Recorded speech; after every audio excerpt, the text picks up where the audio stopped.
Hi hello ನಮಸ್ತೆ, ನಾನು ರಾಜು ಅಷ್ಟೇ. ನೀವು ನೋಡ್ತಿದ್ದೀರಾ centre point Kannada YouTube channel. Rahul Gandhi ಮತ್ತು ಇಲೆಕ್ಷನ್ ಕಮಿಷನ್ ನಡುವಿನ ಈ ವಾಗ್ಯುದ್ಧ ಸಮರ ಈಗ ತಾರಕಕ್ಕೇರ್ಬಿಟ್ಟಿದೆ. ಜೊತೆಗೆ ರಾಹುಲ್ ಗಾಂಧಿ ಅವರು ಮಹಾರಾಷ್ಟ್ರ ಮತ್ತು ಕರ್ನಾಟಕ ಇಲೆಕ್ಷನ್ ನಲ್ಲಿ ನಡೆದಂತ ಅಕ್ರಮದ ಬಗ್ಗೆ ನಾನು ಸಾಕ್ಷಿ ಸಮೇತ ದಾಖಲೆಯನ್ನು ಬಿಡುಗಡೆ ಮಾಡ್ತೀನಿ ಅನ್ನುವಂತ ಒಂದು ಸ್ಟೇಟ್ಮೆಂಟ್ ಅನ್ನು ಕೊಟ್ಟಿದ್ರು. ಅದಕ್ಕೆ ಪ್ರತಿಕಾರವಾಗಿ, ಅದಕ್ಕೆ ಪ್ರತಿರೋಧವಾಗಿ ಇದೀಗ ಇಲೆಕ್ಷನ್ ಕಮಿಷನ್ ಕೂಡ ಸಾಕ್ಷ್ಯ ಸಮೇತವಾಗಿ ರಾಹುಲ್ ಗಾಂಧಿಗೆ ತಿರುಗೇಟನ್ನು ಕೊಟ್ಟಿದೆ. ಜೊತೆಗೆ ಈ ಎಲೆಕ್ಷನ್ ಕಮಿಷನ್ ಮತ್ತು ರಾಹುಲ್ ಗಾಂಧಿಯನ್ನು ನೋಡಿ ವಾಕ್ಸಮರಕ್ಕೆ ಬೇಸತ್ತು ಕಾಂಗ್ರೆಸ್ ಕೂಡ ಬಿಹಾರ ಚುನಾವಣೆಯನ್ನ ಬಹಿಷ್ಕರಿಸುವ ಒಂದು ದೊಡ್ಡ ನಿರ್ಧಾರವನ್ನ, ಅತ್ಯಂತ ದೊಡ್ಡ ನಿರ್ಧಾರಕ್ಕೆ ಮುಂದಾಗಿದೆ. ಹಾಗಾದ್ರೆ ಇಲೆಕ್ಷನ್ ಕಮಿಷನ್ ಮತ್ತು ರಾಹುಲ್ ಗಾಂಧಿ ಅವರ ನಡುವೆ ನಡೀತಾ ಇದ್ದಂತ ಆ ಸಮರ ಏನು, ಆ ಅಕ್ರಮದ ವಾಸನೆ ಏನು, ಜೊತೆಗೆ ಎಲೆಕ್ಷನ್ ಕಮಿಷನ್ ಕೊಟ್ಟಂತ ಆ ಸಾಕ್ಷಿಗಳೇನು, ಅದರಿಂದ ಬೇಸತ್ತಂತ ರಾಹುಲ್ ಗಾಂಧಿ ಯಾಕೆ ಬಿಹಾರ ಚುನಾವಣೆಯನ್ನು ಬಹಿಷ್ಕರಿಸುವ ಹಂತಕ್ಕೆ, ಬಿಹಾರ ಚುನಾವಣೆಯನ್ನು ಬಾಯ್ಕಾಟ್ ಮಾಡುವ ಹಂತಕ್ಕೆ ಬಂದ್ಬಿಟ್ರು, ಇವೆಲ್ಲವನ್ನ ನೋಡೋಣ. ಅದಕ್ಕಿಂತ ಮೊದಲು ಇಲ್ಲಿ ತನಕ ನಮ್ಮ ಚಾನೆಲ್ನ ಸಬ್ಸ್ಕ್ರೈಬ್ ಮಾಡಿಲ್ಲ ಅಂದ್ರೆ ಈಗಲೇ ಸಬ್ಸ್ಕ್ರೈಬ್ ಮಾಡಿ, ಜೊತೆಗೆ ಕಾಮೆಂಟ್ಗಳ ಮುಖಾಂತರ ತಮ್ಮ ಅಭಿಪ್ರಾಯವನ್ನು ತಿಳಿಸಬಹುದು. ಎಸ್ ವೀಕ್ಷಕರೇ, ಕಳೆದ ವರ್ಷ ಮಹಾರಾಷ್ಟ್ರದಲ್ಲಿ ಚುನಾವಣೆ ಆಯಿತು. ಅತ್ಯಂತ ದೊಡ್ಡ ಕ್ಷೇತ್ರ ಮಹಾರಾಷ್ಟ್ರ ಅಂತ ದೊಡ್ಡ ಸ್ಟೇಟ್. ಅಲ್ಲಿ ಬಿಜೆಪಿ ಮತ್ತು ಶಿಂದೆ ಬಣದ ಶಿವಸೇನೆ ಅತ್ಯಂತ ದೊಡ್ಡದಾದ, ಅಂದ್ರೆ ಇಟ್ಸ್ 80% ಅಷ್ಟು MLA ಸೀಟನ್ನ ಗೆದ್ಕೊಬಿಡ್ತು. ಅಲ್ಲಿ ಕೂಡ ರಾಹುಲ್ ಗಾಂಧಿ ಹೇಳಿದ್ರು, ಸಂಜೆ ವೇಳೆಗೆ 5 ಗಂಟೆ ನಂತರ ಅತ್ಯಂತ ಜಾಸ್ತಿ ಸಂಖ್ಯೆಯಲ್ಲಿ ವೋಟಿಂಗ್ ಆಯ್ತು. ಅದರಲ್ಲೂ ಕೂಡ 60ರಿಂದ 70 ವರ್ಷ ವಯಸ್ಸಿನ ಜನರು ವೋಟ್ ಹಾಕೋದು ಹೇಗೆ, ಅಲ್ಲಿ ಅಕ್ರಮ ಆಯ್ತು. ಒಂದೇ ದಿನದಲ್ಲಿ ಕೋಟಿ ಮತದಾರರ ಲಿಸ್ಟ್ಗೆ ಸೇರ್ಪಡೆ ಆಯ್ತು. ಇವೆಲ್ಲ ಕೂಡ ಎಲೆಕ್ಷನ್ ಕಮಿಷನ್ ಮಾಡ್ತಿರುವಂತಹ ದೊಡ್ಡ ಅಕ್ರಮ. ಜೊತೆಗೆ ಎಲೆಕ್ಷನ್ ಕಮಿಷನ್ ಮತ್ತು ಬಿಜೆಪಿ ಎರಡು ಕೂಡ ಸಾಮಿಲ್ ಆಗ್ಬಿಟ್ಟಿದೆ. ಹಾಗಾಗಿ ಇಡೀ ದೇಶದಲ್ಲಿ ಚುನಾವಣೆ ಅನ್ನೋದು ಅಕ್ರಮ ಆಗ್ತಾ ಇದೆ ಅನ್ನುವಂತ ಆರೋಪ ಮಾಡಿದ್ರು. ಅದಾದ ನಂತರ ಇದೀಗ ಕರ್ನಾಟಕದ ಕಡೆ ಹೊರಳುತ್ತೆ. 2024 ಚುನಾವಣೆಯಲ್ಲಿ ಬಿಜೆಪಿ ಮತ್ತು JDS 19 MLA MP ಸೀಟನ್ನು ಗೆಲ್ಲುತ್ತೆ. ಕಾಂಗ್ರೆಸ್ ಕೂಡ 9 ಗೆಲ್ಲುತ್ತೆ, 9 MP ಸೀಟನ್ನು ಗೆಲ್ಲುತ್ತೆ. ಕಾಂಗ್ರೆಸ್ ಅಲ್ಲಿ ಒಂದು ಹೋಪ್ಸ್ ಇರುತ್ತೆ, 20 MP ಸೀಟನ್ನು ಗೆಲ್ತೇವೆ ಅನ್ನುವಂತ ಹೋಪ್ಸ್ ಇರುತ್ತೆ. ಆದ್ರೆ ಮೋದಿ ಅವರ ಪ್ರಚಾರ ಮತ್ತು ಕಾಂಗ್ರೆಸ್ನ ಗ್ಯಾರಂಟಿಗಳಲ್ಲಿ ಆದಂತ ಒಂದು ಮಿಸ್ ಮ್ಯಾಚ್ ಅಂತ ಹೇಳ್ಬೋದು. ಅದರಿಂದ ಕಾಂಗ್ರೆಸ್ ವಿರುದ್ಧವಾಗಿ ಬಿಜೆಪಿ ಮತ್ತು JDS 19 ಸೀಟನ್ನು ಗೆಲ್ತು. ಅದಾದ ನಂತರ ಕಾಂಗ್ರೆಸ್ ಕಡೆ, ಕರ್ನಾಟಕ ಕಡೆ ಮುಖ ಮಾಡಿದಂತ ರಾಹುಲ್ ಗಾಂಧಿ 2024 ಚುನಾವಣೆಯಲ್ಲೂ ಕೂಡ ಕರ್ನಾಟಕದಲ್ಲಿ ಚುನಾವಣೆಯಲ್ಲಿ ಅಕ್ರಮವಾಗಿದೆ, ಮತದಾರರು ಸೇರ್ಪಡೆಯಾಗಿದ್ರೆ ಹಾಗೆ ಹೀಗೆ 50ರಿಂದ 60 ವರ್ಷದ ಮತದಾರರು ಜಾಸ್ತಿ ಸೇರ್ಪಡೆಯಾಗಿದ್ದವರು ಮತ ಕೂಡ ಹಾಕಿದ್ರೆ. ಹಾಗಾಗಿ ಇಲ್ಲಿ ಇಲೆಕ್ಷನ್ ಕಮಿಷನ್ ಮತ್ತು ಬಿಜೆಪಿ ದೊಡ್ಡದಾದ ಅಕ್ರಮ ಮಾಡಿಕೊಂಡು ಇಡೀ ದೇಶದಲ್ಲಿ ಒಂದು ಅಕ್ರಮ ಮಾಡ್ತಿದೆ, ಚುನಾವಣೆ ಅನ್ನೋದು ಸರಿ ಆಗ್ತಾ ಇಲ್ಲ ಅನ್ನುವಂತ ಒಂದು ಆಪಾದನೆಯನ್ನ ಮಾಡಿ, ನಾನು ಸಾಕ್ಷ್ಯ ಕೂಡ ಕೊಡ್ತೇನೆ, ನಾನು ಸಾಕ್ಷ್ಯ ಸಮೇತವಾಗಿ ರಿಲೀಸ್ ಮಾಡ್ತೇನೆ ಅನ್ನುವಂತ ಒಂದು ಸ್ಫೋಟಕ ಹೇಳಿಕೆಯನ್ನ ಕೊಟ್ಟಿದ್ರು. ಅದಾದ ನಂತರ ಇದೀಗ ಎಲೆಕ್ಷನ್ ಕಮಿಷನ್ ಕೂಡ ಈಗ ಒಂದು ಹೇಳಿಕೆಯನ್ನು ಬಿಡುಗಡೆ ಮಾಡಿದೆ. ಎಲೆಕ್ಷನ್ ಕಮಿಷನ್ ಕೂಡ ಒಂದು ದಾಖಲೆಯನ್ನು ಬಿಡುಗಡೆ ಮಾಡಿದೆ. ಅದೇನಂದ್ರೆ, ಮತದಾನ ಆಗುವ ಮೊದಲು 2 ತಿಂಗಳ ಮೊದಲು ನಾವು, ಅಂದ್ರೆ 2-3 ತಿಂಗಳ ಮೊದಲು ನಾವು ಮತದಾರ ಪಟ್ಟಿಯನ್ನು ಪರಿಷ್ಕರಿಸ್ತೇವೆ. ಮತದಾರ ಪಟ್ಟಿ ಫೈನಲ್ ಆದ ನಂತರ ಆಯಾ ಸ್ಟೇಟ್ ನ ಕಮಿಷನರ್ಗಳು, ಅಂದ್ರೆ ಸ್ಟೇಟ್ ಎಲೆಕ್ಷನ್ ಕಮಿಷನರ್ಗಳು ಅಲ್ಲಿ ಇರುವಂತಹ ನೋಂದಾಯಿತ ಪಕ್ಷ ಇರುತ್ತಲ್ಲ, ಕರ್ನಾಟಕದಲ್ಲಿ ಬಿಜೆಪಿ, JDS, ಕಾಂಗ್ರೆಸ್ ಮತ್ತು ತುಂಬಾ ಪಕ್ಷಗಳು ರಿಜಿಸ್ಟರ್ ಆಗಿದೆ, ಎಲೆಕ್ಷನ್ ಕಮಿಷನ್ ರಿಜಿಸ್ಟರ್ ಆಗಿದೆ. ಅಂತ ಪಕ್ಷಗಳಿಗೆ ಮತದಾರರ ಪಟ್ಟಿಯನ್ನು ಕಂಪ್ಲೀಟ್ ಒಂದು ಪ್ರತಿಯನ್ನು ಕೊಟ್ಟಿರ್ತೇವೆ. ಆಗ ಯಾಕೆ ಮೇಲ್ಮನವಿಯನ್ನು ಸಲ್ಲಿಸಿಲ್ಲ, ಆಗ ಯಾಕೆ ತಕರಾರನ್ನ ಮಾಡಿಲ್ಲ, ಯಾವಾಗ ಚುನಾವಣೆಯಲ್ಲಿ ಸೋಲಾಗುತ್ತೆ ಆವಾಗ ಇವರಿಗೆ ಆಪಾದನೆ ಅಕ್ರಮ ಅನ್ನುವಂತ ವಾಸನೆ ಬರುತ್ತೆ. ಆದಾಗ್ಯೂ ಕೂಡ ಬಿಜೆಪಿ ಕೂಡ ಕಾಂಗ್ರೆಸ್ ಮೇಲೆ ಆಪಾದನೆಯನ್ನು ಮಾಡ್ತಾರೆ. ರಾಹುಲ್ ಗಾಂಧಿ ಹೇಳಿಕೆ ವಿರುದ್ಧವಾಗಿ ನಾವು ಮತ್ತು JDS ಕೇವಲ 19 ಗೆದ್ದಿದ್ದೇವೆ, ಕಾಂಗ್ರೆಸ್ ಕೂಡ 9 MP ಸೀಟನ್ನು ಗೆದ್ದೆ, ಅದು ಹೇಗೆ MP ಸೀಟು 9 ಗೆದ್ದು. ಜೊತೆಗೆ 2023 ಚುನಾವಣೆಯಲ್ಲಿ 136 ಸೀಟು MLA ಸೀಟನ್ನು ಕಾಂಗ್ರೆಸ್ ಗೆದ್ದು ಕರ್ನಾಟಕದಲ್ಲಿ ಆಡಳಿತ ಮಾಡ್ತಿದೆ, ಅದು ಕೂಡ ಅಕ್ರಮವಾಗಿ ಮಾಡ್ತಾ ಎನ್ನುವಂತ ಆಪಾದನೆ ಕೂಡ ಮಾಡ್ತು. ಇದೆಲ್ಲವನ್ನ ನೋಡ್ತಿದ್ರೆ ರಾಹುಲ್ ಗಾಂಧಿ ಅದೇನು ದಾಖಲೆ ಇಟ್ಟು ಮಾಡ್ತಾರೋ, ಅದೇನು ಒಂದು ಆಪಾದನೆ ಮಾಡುವಾಗ ಯಾವ ದಾಖಲೆ ಇಟ್ಕ ಮಾಡ್ತಾರೆ ಅನ್ನೋದು ಕೂಡ ಈಗ ಕುತೂಹಲ ಆಗಿತ್ತು. ಒಂದಂತೂ ಸತ್ಯ, ರಾಹುಲ್ ಗಾಂಧಿ ಪದೇ ಏಕಾಂಗಿಯಾಗಿ ಕಾಂಗ್ರೆಸ್ನ ಯಾರು ಕೂಡ ಅವರನ್ನ ಎಂಡೋರ್ಸ್ ಮಾಡಲ್ಲ. ಅವರ ಒಂದು ಆಕ್ರೋಶ, ಅವರೊಂದು ಆರೋಪಕ್ಕೆ ಯಾರು ಕೂಡ ಬೆಂಬಲವಾಗಿ ರಾಹುಲ್ ಗಾಂಧಿ ಸಪೋರ್ಟ್ ಮಾಡಲ್ಲ. ರಾಹುಲ್ ಗಾಂಧಿ ಏಕಾಂಗಿ ಹೋರಾಡ್ತಾರೆ. ಅದ್ರ ಹಿನ್ನೆಲೆ ಈ ಹಿಂದೆ ರಫೇಲ್ ಡೀಲ್ ಆದವರು ಕೂಡ ಯಾರು ಕೂಡ ಕಾಂಗ್ರೆಸ್ನ ಯಾವ MLA, ಯಾವ MP, ಯಾವ ಮುಖಂಡರು ಕೂಡ ರಾಹುಲ್ ಗಾಂಧಿಗೆ ಬ್ಯಾಕಪ್ ಮಾಡಿರಲಿಲ್ಲ. ರಾಹುಲ್ ಗಾಂಧಿ ಏಕಾಂಗಿಯಾಗಿ ರಫೇಲ್ ಡೀಲ್ ಆಗಿದೆ ಅಂದ್ರು. ಅದಾದ ನಂತರ ಅವರು ಮುಖಭಂಗವನ್ನು ಅನುಭವಿಸಿದ್ರು. ರಫೇಲ್ ಡೀಲ್ ಆಗಿದೆ ಬಿಟ್ಟಿದ್ದು ಬೇರೆ ಪ್ರಶ್ನೆ. ಆದ್ರೆ ರಾಹುಲ್ ಗಾಂಧಿಗೆ ಕಾಂಗ್ರೆಸ್ನವರು ಯಾರು ಸಪೋರ್ಟ್ ಮಾಡ್ತಿಲ್ಲ, ಅವರು ಏಕಾಂಗಿಗೆ ಹೋರಾಡ್ತಾರೆ. ಅದು ಅವದ ಅಜೆಂಡನೋ ಕಾಂಗ್ರೆಸ್ ಅಜೆಂಡಾ ರಾಹುಲ್ ಗಾಂಧಿ ಮಾತ್ರ ಆ ಸಬ್ಜೆಕ್ಟ್ ಅನ್ನು ಹೇಳಬೇಕು ಅನ್ನುವಂತ ಅಜೆಂಡಾ ಇದೆಯೋ ಅದು ಗೊತ್ತಿಲ್ಲ. ಆದ್ರೆ ಅದಾದ ನಂತರ ಇದೀಗ 2025 ನವೆಂಬರ್ ವೇಳೆಗೆ ಬಿಹಾರದಲ್ಲಿ ಎಲೆಕ್ಷನ್ ಕೂಡ ಆಗುತ್ತೆ. ಬಿಹಾರ ಎಲೆಕ್ಷನ್ ಕುರಿತು ದೊಡ್ಡ ಜನಸಂಖ್ಯೆ ಹೊಂದಿರುವಂತಹ ಸ್ಟೇಟ್, ಸರಿಸುಮಾರು 13.5 ಕೋಟಿ ಜನಸಂಖ್ಯೆ ಇದೆ, 8 ಕೋಟಿ ಮತದಾರರಿದ್ದಾರೆ, ಸರಿಸುಮಾರು 4 ಕೋಟಿ ಮಹಿಳಾ ಮತ್ತು ಪುರುಷ ಮತದಾರರು ಕೂಡ ಇದ್ದಾರೆ. ಅಲ್ಲಿ 2025 ಚುನಾವಣೆಯಲ್ಲಿ ಅಂದ್ರೆ 243 MLA ಸೀಟನ್ನು ಹೊಂದಿದೆ. ಅಲ್ಲಿ ಈಗ ಜೆಡಿಯು ಮತ್ತು ಬಿಜೆಪಿ ಮೈತ್ರಿಕೂಟ ಆ ಸರ್ಕಾರ ಬಿಹಾರ ಸರ್ಕಾರದಲ್ಲಿ ಭಾಗಿಯಾಗಿದೆ ಎಂದು ಬಿಹಾರ ಸರ್ಕಾರವನ್ನು ನಡೆಸ್ತಾ ಇದೆ. ಅಲ್ಲೂ ಕೂಡ ಈಗ ರಾಹುಲ್ ಗಾಂಧಿ ಮತ್ತು ಅಂದ್ರೆ ಇಂಡಿಯಾ ಕೂಟದ ರಾಹುಲ್ ಗಾಂಧಿ ಮತ್ತು RJD ಅಂದ್ರೆ ಲಾಲು ಪ್ರಸಾದ್ ಯಾದವ್ ಅವರ ಮಗ ತೇಜಸ್ವಿ ಯಾದವ್ ಅವರ ನೇತೃತ್ವದಲ್ಲಿ ದೊಡ್ಡ ಸಮಾವೇಶ ಆಗ್ತಿದೆ.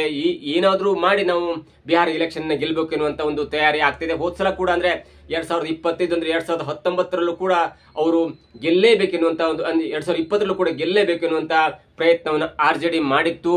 ಆದ್ರೆ ಅಲ್ಲಿ ತೇಜಸ್ವಿ ಯಾದವ್ ಅವರು ಮುಖ್ಯಮಂತ್ರಿ ಆಗ್ತಾರೆ, ಸುಮಾರು 200 ಸೀಟ್ ಗೆಲ್ತಾರೆ ಅನ್ನುವಂತ ಒಂದು ಲೆಕ್ಕಾಚಾರ ಕುಡಿತಾದ್ರೆ ಅಂತಿಮ ಘಟ್ಟದಲ್ಲಿ RJDಗೆ ಸೋಲಾಗತ್ತೆ. ಅಂದ್ರೆ ಅವರು ಮುಖ್ಯಮಂತ್ರಿ ಪಟ್ಟದಿಂದ ದೂರ ಇರ್ತಾರೆ ಅಥವಾ ಮುಖ್ಯಮಂತ್ರಿ ಪಟ್ಟದಿಂದ ದೂರ ಇರುವಂತ ಆಗತ್ತೆ ಆ ಎಲೆಕ್ಷನ್ ರಿಸಲ್ಟ್ ಕೂಡ. ಅದಾದ ನಂತರ ಈಗ ಬಿಹಾರ ಎಲೆಕ್ಷನ್ ಗೆಲ್ಲೇಬೇಕೆನ್ನುವಂತ ಪಣತೊಟ್ಟಿನಿಂದ RJDಗೆ ರಾಹುಲ್ ಗಾಂಧಿ ಜೊತೆ ಅದು ಏನ್ ಮಾತುಕತೆಯಾಗಿದೆ ಗೊತ್ತಿಲ್ಲ. ರಾಹುಲ್ ಗಾಂಧಿ ಮತ್ತು ಎಲೆಕ್ಷನ್ ಕಮಿಷನ್ ನಡುವೆ ಆದಂತ ಒಂದು ತಿಕ್ಕಾಟ, ಜೊತೆಗೆ ಬಿಹಾರ ಎಲೆಕ್ಷನ್ ಅನ್ನ ಪಾರದರ್ಶಕತೆಯಿಂದ ಕೂಡಿರ್ಲಿಕ್ಕೆ, ಪಾರದರ್ಶಕ ಮಾಡಲಿಕ್ಕೆ ಎಲೆಕ್ಷನ್ ಕಮಿಷನ್ ಆಫ್ ಇಂಡಿಯಾ ಕೂಡ ದೊಡ್ಡದಾದಂತ ಒಂದು ಸರ್ಜರಿ ಮಾಡಿದೆ, ದೊಡ್ಡದಂತ ಒಂದು ಆಪರೇಷನ್ ಕೂಡ ಮಾಡಿದೆ. ನೋಡಿ, ಅಲ್ಲಿ ಬಿಹಾರದಲ್ಲಿ 8 ಕೋಟಿ ಮತದಾರರಿದ್ದಾರೆ, ಅಂದ್ರೆ ಸರಿಸುಮಾರು 7.8 ಅಂದ್ರೆ 8 ಕೋಟಿ ಮತದಾರರಿದ್ದಾರೆ. ಅಲ್ಲಿ ಸರಿಸುಮಾರು 52 ಲಕ್ಷ ಮತದಾರರು ಅವರು ಫೇಕ್ ಐಡಿಯನ್ನು ಕ್ರಿಯೇಟ್ ಮಾಡಿಕೊಂಡು, ಫೇಕ್ ಸರ್ಟಿಫಿಕೇಟ್ ಅನ್ನು ಕ್ರಿಯೇಟ್ ಮಾಡಿಕೊಂಡು ವೋಟಿಂಗ್ ಅಧಿಕಾರವನ್ನು ಪಡೆದಿದ್ದಾರೆ. ಹಾಗಾಗಿ ಅವರು ಅಂದ್ರೆ ತೀರ್ಕೊಂಡವ್ರು ಇರ್ತಾರೆ, ಅಥವಾ ದೇಶ ಬಿಟ್ಟು ಹೋದವರು ಇರ್ತಾರೆ, ಅಥವಾ ಬೇರೆ ಬೇರೆ ಬಾಂಗ್ಲಾ ವಲಸಿಗರು ಇರ್ತಾರೆ, ಅವರಿಗೆಲ್ಲ ವೋಟಿಂಗ್ ಕಾರ್ಡ್ ಕೊಟ್ಟು ಮತ ಹಾಕಿಸುವಂತ ಪ್ರಯತ್ನ RJD ಕಾಂಗ್ರೆಸ್ ಮಾಡ್ತಾ ಇರುವಂತ ಆರೋಪದ ಹಿನ್ನೆಲೆಯಲ್ಲಿ ಬಿಜೆಪಿ ಮಾಡಿತ್ತು. ಅದಕ್ಕೆ ಪೂರಕವಾಗಿ ಎಲೆಕ್ಷನ್ ಕಮಿಷನ್ ಕೂಡ ಸರಿಸುಮಾರು 55 ಲಕ್ಷ ವೋಟರ್ಸ್ ಅನ್ನ ನಾವು ಡಿಲೀಟ್ ಮಾಡ್ತೀವಿ ಅನ್ನುವಂತ ಅಫಿಡವಿಟ್ ಅನ್ನು ಸುಪ್ರೀಂ ಕೋರ್ಟ್ಗೆ ಕಳಿಸಿದೆ. ಅಂದ್ರೆ ಡಿಲೀಟ್ ಮಾಡಿ ಅದರೆಲ್ಲ ದಾಖಲಾತಿಗಳನ್ನ ಸುಪ್ರೀಂ ಕೋರ್ಟ್ ಕಳಿಸಿದೆ. ಹಾಗಾಗಿ ಅಲ್ಲಿ 52 ಲಕ್ಷ ಅಂದ್ರೆ ಸುಮಾರು 5% 6% ಅಷ್ಟು ವೋಟರ್ಸ್ ಈಗ ಡಿಲೀಟ್ ಆಗ್ತಾರೆ. ಅದು RJD ಮತ್ತು ಕಾಂಗ್ರೆಸ್ಗೆ ಅತ್ಯಂತ ದೊಡ್ಡ ಹೊಡೆತವಾಗುತ್ತೆ. ಯಾಕಂದ್ರೆ ವಲಸಿಗರಿಗೆ ಆಶ್ರಯ ಕೊಟ್ಟು ವಲಸಿಗರಿಗೆ ಅನ್ನ ದಾನ ಮನೆ ಮಠ ಎಲ್ಲ ಕೊಟ್ಕೊಂಡು ತಮ್ಮ ಪರವಾಗಿ ಓಟ್ ಹಾಕಿಸ್ಕೊಳ್ತಾ ಇತ್ತು ಎನ್ನುವಂತ ಆಪಾದನೆ ಇದೀಗ ಬಿಜೆಪಿ ಮಾಡ್ತಾ ಇತ್ತು. ಅದಕ್ಕೆ ಪೂರಕವಾಗಿ ಎಲೆಕ್ಷನ್ ಕಮಿಷನ್ ಕೂಡ ಖಡಕ್ ನಿರ್ಣಯವನ್ನು ತೆಗೆದುಕೊಂಡು ಯಾವುದೇ ಕಾರಣಕ್ಕೂ ಕೂಡ ಅಕ್ರಮ ಆಗಬಾರದು ಎನ್ನುವ ದೃಷ್ಟಿಯಲ್ಲಿ ಇದೀಗ ದೊಡ್ಡದಂತ ಆಪರೇಷನ್ ಮಾಡಿದೆ. ಅದರಿಂದ ಬೇಸತ್ತಂತ ತೇಜಸ್ವಿ ಯಾದವ್ ಅವರು ಯಾವ ಕಾರಣಕ್ಕಾಗಿ ರಾಹುಲ್ ಗಾಂಧಿ ಜೊತೆ ಏನ್ ಮಾತುಕತೆ ಆಡಿದ್ರು ಗೊತ್ತಿಲ್ಲ. ರಾಹುಲ್ ಗಾಂಧಿ ಮತ್ತು ತೇಜಸ್ವಿ ಯಾದವ್ ಅವರು ಈಗ ದೊಡ್ಡದಂತ ಅನೌನ್ಸ್ ಮಾಡಿದ್ದಾರೆ. ದೇಶದಲ್ಲಿ ಚುನಾವಣಾ ಅಕ್ರಮ ಜೋರಾಗ್ತಿದೆ, ಬಿಹಾರದಲ್ಲಿ 55 ಲಕ್ಷ ಮತದಾರರನ್ನ ಡಿಲೀಟ್ ಮಾಡುವಂತ ಒಂದು ಪ್ರಯತ್ನ ಕೈ ಹಾಕಿದ್ದಾರೆ. ಹಾಗಾಗಿ ಮುಂಬರುವ ವಿಧಾನಸಭಾ ಚುನಾವಣೆ ಇದೆಯಲ್ಲ, ಅಂದ್ರೆ 2025 ನವೆಂಬರ್ ವೇಳೆಗೆ ಬರುವಂತ ಚುನಾವಣೆಯಲ್ಲಿ ನಾವು ಭಾಗನೇ ವಹಿಸಲ್ಲ, ನಾವು ಚುನಾವಣೆ ನಿಲ್ಲಲ್ಲ, ನೀವು JDU ಅವರು ನಿಂತ್ಕೊಳ್ಳಿ ಅಥವಾ ಬಿಜೆಪಿ ಅವರು ನಿಂತ್ಕೊಳ್ಳಿ, ನೀವೇ ಗೆದ್ಕೊಬಿಡಿ. ಯಾಕಂದ್ರೆ ಹೇಗಾದ್ರೂ ನೀವು ಅಕ್ರಮ ಮಾಡಿ ಗೆಲ್ತೀರಿ ಎನ್ನುವಾಗ ನಾವು ಸುಮ್ಮನೆ ಯಾಕೆ ಫೈಟ್ ಮಾಡ್ಬೇಕು, ನಾವು ಸುಮ್ಮನೆ ಯಾಕೆ ಪ್ರಚಾರ ಮಾಡಬೇಕು, ಯಾಕೆ ಸುಮ್ಮನೆ ನಾವು ಶ್ರಮ ವಹಿಸಬೇಕು, ನೀವೇ ನಿಂತ್ಕೊಳ್ಳಿ, ನೀವೇ ಗೆದ್ಕೊಳ್ಳಿ, ನಿಮ್ಮ ಅಕ್ರಮ ನೀವೇ ಮಾಡ್ಕೊಳ್ಳಿ. ಯಾಕಂದ್ರೆ ಚುನಾವಣೆ ನಿಂತರೂ ಕೂಡ ನೀವು ಅಕ್ರಮವಾಗಿ ಗೆಲ್ತೀರಿ, ಅಕ್ರಮವಾಗಿ ವೋಟರ್ಸ್ ಲಿಸ್ಟ್ ಸೇರಿಸ್ತೀರಿ, ಅಕ್ರಮವಾಗಿ ಮತ ಹಾಕ್ಸ್ಕೊಳ್ತೀರಿ, ಅಕ್ರಮವಾಗಿ ವೋಟಿಂಗ್ ಬೂತ್ನೇ ಚೇಂಜ್ ಮಾಡ್ತೀರಿ, EVM ಹ್ಯಾಕ್ ಮಾಡ್ತೀರಿ, ಎಲ್ಲ ಮಾಡ್ಕೊಂಡು ನೀವು ಚುನಾವಣೆ ಗೆಲ್ಲುವಾಗ ನಾವ್ಯಾಕೆ ಸುಮ್ಮನೆ ಚುನಾವಣೆಗೆ ನಿಲ್ಬೇಕು, ನಾವ್ಯಾಕೆ ಸುಮ್ಮನೆ ಆಶಾಭಾವನೆ ಇಟ್ಕೊಂಡು ನಾವು ಈ ಸಲ ಗೆಲ್ತೀವಿ ಅನ್ನುವಂತ ಒಂದು ಕನಸು ಕಾಣಬೇಕು. ಅದು ಯಾವುದೂ ಬೇಡ ಅನ್ನೋ ದೃಷ್ಟಿಯಲ್ಲಿ ಇದೀಗ RJDಯ ಮುಖಂಡರಾದಂತ ತೇಜಸ್ವಿ ಯಾದವ್ ಅವರು ದೊಡ್ಡ ಘೋಷಣೆ ಮಾಡಿದರೆ. ಜೊತೆಗೆ ಇದು ಇತಿಹಾಸದಲ್ಲಿ ಅತ್ಯಂತ ದೊಡ್ಡ ಘೋಷಣೆ ಆಗುತ್ತೆ. ಒಂದು ರಾಷ್ಟ್ರೀಯ ಪಕ್ಷ ಮತ್ತೊಂದು ಪ್ರಾದೇಶಿಕ ಪಕ್ಷ ಎರಡು ಸೇರಿ ಒಂದು ಚುನಾವಣೆಯನ್ನು ಬಹಿಷ್ಕಾರ ಮಾಡ್ತಂದ್ರೆ, ನೋಡಿ, ಚುನಾವಣೆ ಬಹಿಷ್ಕಾರ ಮಾಡ್ತಂದ್ರೆ ಅದು ಇತಿಹಾಸ ಪುಟದಲ್ಲಿ ಯಾವಾಗಲೂ ಅಚ್ಚಳಿಯದು ಉಳಿಯುತ್ತೆ. ಯಾವ್ದಾದ್ರು ಒಂದು ಕೆಲಸ ಆಗಿಲ್ಲ ಅಂದ್ರೆ ಒಂದು ಗ್ರಾಮ ಪಂಚಾಯತ್ ಅವರು ಒಂದು ಬಹಿಷ್ಕಾರ ಮಾಡ್ತಾರೆ, 200-300 ವೋಟ್ ಇರುತ್ತೆ, ಅಥವಾ ಯಾವ್ದೋ ಊರಿನವರು ತಮ್ಮ ರಸ್ತೆ ಆಗಿಲ್ಲ ಅಂದ್ರೆ ಆ ಚುನಾವಣೆಯನ್ನು ಬಹಿಷ್ಕಾರ ಮಾಡ್ತಾರೆ. ಆದ್ರೆ ಒಂದು 8 ಕೋಟಿ ಮತದಾರರಿರುವಂತ 13 ಕೋಟಿ ಜನಸಂಖ್ಯೆ ಇರುವಂತ ಒಂದು ಸ್ಟೇಟ್ ನಲ್ಲಿ ಒಂದು ರಾಷ್ಟ್ರೀಯ ಪಕ್ಷ ಸುಮಾರು 70 ವರ್ಷ ಆಳಿದಂತ ಕಾಂಗ್ರೆಸ್ ಒಂದು ಚುನಾವಣೆಯನ್ನು ಬಹಿಷ್ಕರಿಸುತ್ತೆ, ಒಂದು ರಾಜ್ಯದ ಚುನಾವಣೆಯನ್ನು ಬಹಿಷ್ಕರಿಸುತ್ತೆ.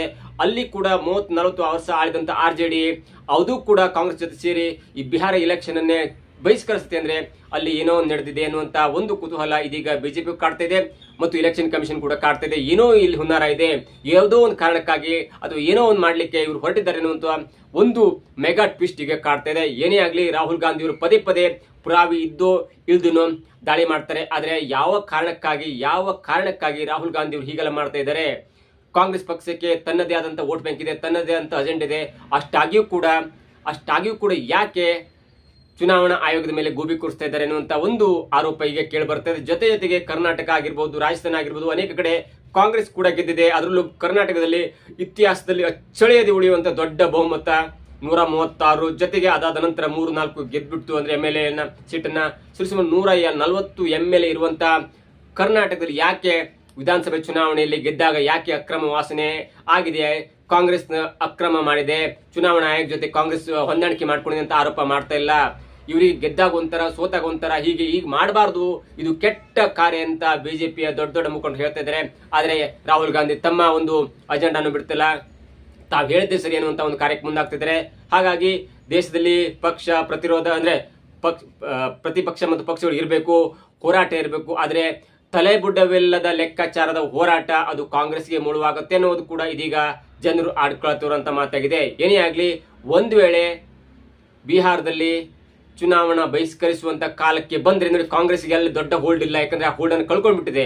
ಆದ್ರೆ ಕಾಂಗ್ರೆಸ್ ಮಾತನ್ನ ನಂಬಿ RJD ಕೂಡ ಚುನಾವಣಾ ಬಹಿಷ್ಕಾರ ಮಾಡುವಂತ ಒಂದು ನಿರ್ಧಾರಕ್ಕೆ ಬಂದ್ಬಿಟ್ರೆ ಆಗ ಬಿಜೆಪಿ ಮತ್ತು JDU ಅತ್ಯಂತ ಪ್ರಬಲವಾಗಿ ಬೆಳೆಯುತ್ತೆ. 243 ಸೀಟ್ನಲ್ಲಿ ಸರಿಸುಮಾರು 240 ಸೀಟ್ ಗೆಲ್ಬಹುದು, 3 ಪಕ್ಷೇತರ ಗೆಲ್ಬಹುದು, ಅಥವಾ 243ರಲ್ಲಿ 236 ಗೆಲ್ಬಹುದು. ಆಗ ಕಾಂಗ್ರೆಸ್ ಜೊತೆಗೆ RJD ಕೂಡ ಅಳಿವಿನ ಅಂಚಿಗೆ ಹೋಗುತ್ತೆ. ಇವೆಲ್ಲವೂ ಕೂಡ ಗೊತ್ತಿದ್ದು ಕೂಡ ಯಾಕೆ RJD ಇಂತ ಒಂದು ಸ್ಟೇಟ್ಮೆಂಟ್ ಕೊಡ್ಲಿಕ್ಕೆ ಮುಂದಾಯ್ತು, ಜನರನ್ನ ಮತವನ್ನ ಸೆಳಿಲಿಕ್ಕೆ ಈ ಮುಖಾಂತರ ಆದ್ರೂ ಹೋಗುವ, ಯಾಕಂದ್ರೆ ಕಾಂಗ್ರೆಸ್ಗೆ ಬಲ ಇಲ್ಲ, ನಮ್ ಜೊತೆ JDU ಕೂಡ ಇಲ್ಲ. ಲಾಸ್ಟ್ ಟೈಮ್ ಎಲೆಕ್ಷನ್ JDU ಮತ್ತು RJD ಕೂಡಿ ಹೊಂದಾಣಿಕೆ ಮುಖಾಂತರ ಗೆದ್ದಿತ್ತು. ಯಾಕಂದ್ರೆ ಮೊದಲು ಚುನಾವಣೆ ಆದಾಗ 2020ರಲ್ಲಿ JDU ಮತ್ತು ಬಿಜೆಪಿ ಹೊಂದಾಣಿಕೆ ಮುಖಾಂತರ ಗೆದ್ದಿತ್ತು. ಅದಾದ ನಂತರ JDU ಮುಖ್ಯಮಂತ್ರಿ ಆಗಿರುವಂತ ಅಥವಾ ಸರ್ಕಾರದ ಮುಖ್ಯಮಂತ್ರಿ ಆಗಿರುವ ನಿತೀಶ್ ಕುಮಾರ್ ಅವರು ಚುನಾವಣಾ ನಂತರ ಮತ್ತೆ ಅವರು RJD ಜೊತೆ ಹೊಂದಾಣಿಕೆಯನ್ನು ಮಾಡ್ಕೊಳ್ತಾರೆ. ಇದೀಗ ಮತ್ತೆ RJD ಇಂದ ಬಂದು ಬಿಜೆಪಿ ಜೊತೆ ಹೊಂದಾಣಿಕೆ ಮಾಡ್ಕೊಂಡು ಮುಖ್ಯಮಂತ್ರಿ ಆಗಿದ್ದಾರೆ. ಈಗ RJD ಜೊತೆ JDU ಇಲ್ಲ, RJD ಜೊತೆ ಇದ್ದದ್ದು ಇದೀಗ ಬೇಸ್ ಇಲ್ಲದಂತ ಅಂದ್ರೆ ಕರ್ನಾಟಕ ಅಂದ್ರೆ ಕಾಂಗ್ರೆಸ್ಗೆ ಇಡೀ ರಾಷ್ಟ್ರದಂತೆ ಬೇಸ್ ಆದ್ರೆ ಸದ್ಯದ ಮಟ್ಟಿಗೆ ಬಿಹಾರದಲ್ಲಿ ಬೇಸ್ ಇಲ್ಲ. ಅಂತ ಒಂದು ಪಕ್ಷದ ಮೈತ್ರಿಕೂಟ ಜೊತೆ RJD ಗೆಲ್ಬೇಕಂದ್ರೆ ಏನಾದ್ರೂ ಒಂದು ಗಿಮಿಕ್ ಮಾಡ್ಲೇಬೇಕೆನ್ನುವಂತ ಹುನ್ನಾರಕ್ಕೆ ಬಿದ್ದಿರುವಂತ RJDಯ ತೇಜಸ್ವಿ ಯಾದವ್ ಅವರು ಇದೀಗ ಚುನಾವಣಾ ಬಹಿಷ್ಕಾರ ಮಾಡುವಂತ ಹೇಳಿಕೆಯನ್ನು ಕೊಟ್ಟು ಇಡೀ ರಾಜ್ಯದ ಮತವನ್ನ ಸೆಳೆಯಲಿಕ್ಕೆ ಪ್ರಯತ್ನವನ್ನು ಮಾಡ್ತಾ ಇದ್ರೆ ಈ ಗಿಮಿಕ್ ಎಲ್ಲಿಗೆ ಹೋಗಿ ನಿಲ್ಲತ್ತೆ ಅನ್ನೋದು ಕಾದು ನೋಡಬೇಕಾಗಿದೆ. ಇದಕ್ಕೆ ಜೊತೆಯಾಗಿ ರಾಹುಲ್ ಗಾಂಧಿ ಅವರು ಚುನಾವಣಾ ಅಕ್ರಮ ಆಗ್ತಿದೆ, ನಾನು ದಾಖಲೆ ಸಮೇತ ಬಿಡುಗಡೆ ಮಾಡ್ತೇನೆ ಅನ್ನುವಂತ ಸ್ಟೇಟ್ಮೆಂಟ್ ಕೊಡೋದ್ರ ಜೊತೆಗೆ ಅದಕ್ಕೆ ವಿರುದ್ಧವಾಗಿ ಅದಕ್ಕೆ ತಿರುಗೇಟು ಕೊಡ್ಲಿಕ್ಕೆ ಚುನಾವಣಾ ಆಯೋಗ ಕೂಡ ದಾಖಲೆ ಸಮೇತ ಬಿಡುಗಡೆಯನ್ನು ಮಾಡಿದೆ. ಈ ದಾಖಲೆಗೆ ರಾಹುಲ್ ಗಾಂಧಿ ಅವರು ಯಾವ ತರ ಉತ್ತರ ಕೊಡ್ತಾರೆ, ರಾಹುಲ್ ಗಾಂಧಿ ಅವರು ಮತ್ತೆ ಯಾವ ತರ ತಿರುಗೇಟು ಕೊಡ್ತಾರೆ, ಮತ್ತೆ ಯಾವ ಹೊಸ ಪ್ಲಾನ್ ಹಾಕೊಂಡು ಇದನ್ನು ಡೈವರ್ಟ್ ಮಾಡ್ತಾರೆ, ಎಲ್ಲವನ್ನು ಕೂಡ ಕಾದು ನೋಡಬೇಕಾಗಿದೆ. ಇದಾಗಿತ್ತು ಇವತ್ತಿನ ವಿಶೇಷ. ನೋಡ್ತಾ ಇರಿ centre point Kannada YouTube channel.